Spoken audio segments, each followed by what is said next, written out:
Donc en fait, ma question c'est est-ce que c'est en trouvant notre véritable mission que on retrouve notre identité? Oui, ce n'est que ça. Et notre mission, nous ne pourrons la retrouver qu'à travers la Torah. Parce que la Torah est capable de s'adresser à chaque homme et à chaque peuple selon la mission qui lui correspond. Comprenez? Oui. Et donc, je vais donner un exemple simple. Deux hommes complètement différents lisent un même texte de Torah.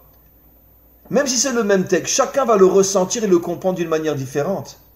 Parce que comme il y a 70 facettes, chacun va capter la facette qui correspond à sa nature. Vous comprenez?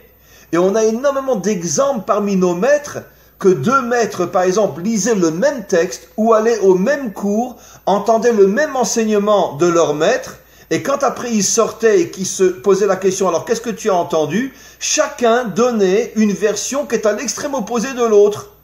Alors ils se disaient, mais attends, on a été au même cours, on était assis sur le même banc, on a entendu le même maître. Qu'est-ce qu'on comprend de là? C'est à pleurer tellement c'est authentique. Ça veut dire qu'il n'y a pas d'uniformité dans la vérité.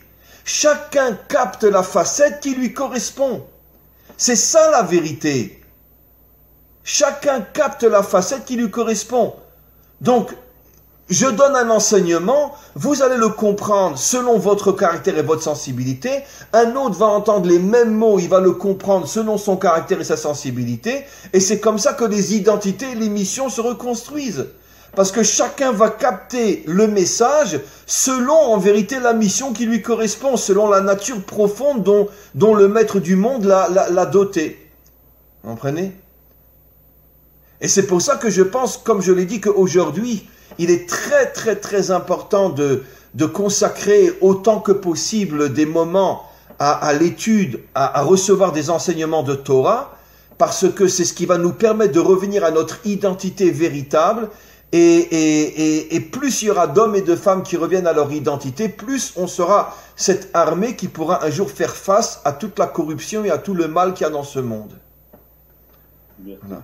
Et je pense que la première victoire des peuples africains sera de rejeter tous ces dominateurs étrangers qui ne font que vous voler vos ressources et vous voler votre terre et vous voler votre identité, et que l'Afrique redevienne la propriété des Africains, avec de vrais dirigeants qui ne sont plus à la solde du monde occidental.